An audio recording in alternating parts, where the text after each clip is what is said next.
যকৃতে শর্করা বিপাকের যে বিক্রিয়াগুলো সেগুলো নিয়ে অনেকেরই অনেক কনফিউশন ক্রিয়েট হয়। চলো আমরা একটা সিম্পল ট্রিক দিয়ে জিনিসটাকে মনে রাখার চেষ্টা করি। যে কোনো শব্দের শেষে জেনেসিস থাকার অর্থ হচ্ছে সেখানে কোনো না কোনো কিছু তৈরি হবে। আর লাইসিস যদি থাকে তাহলে সেটা কিছু ভাঙাকে ইন্ডিকেট করবে। যেমন ধরো, যকৃতে যদি গ্লুকোজটা ভেঙে যায় তখন তাকে আমরা বলবো গ্লাইকোলাইসিস, যেই প্রক্রিয়ায় গ্লুকোজ ভেঙে পাইরুভিক অ্যাসিড তৈরি হবে।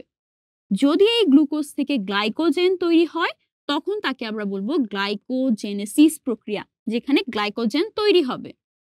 এই গ্লাইকোজেনকে আবার যদি ভেঙে আমি গ্লুকোজে পরিণত করতে চাই তখন সেই প্রক্রিয়াটার নাম হবে গ্লাইকোজেনোলাইসিস।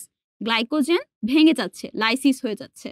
আর যদি অশর্করা থেকে আমরা শর্করা তৈরি করতে চাই, গ্লুকোজ তৈরি করতে চাই, সেই প্রক্রিয়ার নাম হবে গ্লুকোনিওজেনেসিস। নিও মানে হচ্ছে নতুন কিছু, এমন কিছু যেটা শর্করা নয়, তা থেকে আমরা গ্লুকোজ তৈরি করব। এই ছিল আমাদের যকৃতে শর্করা বিপাকের বিভিন্ন বিক্রিয়া।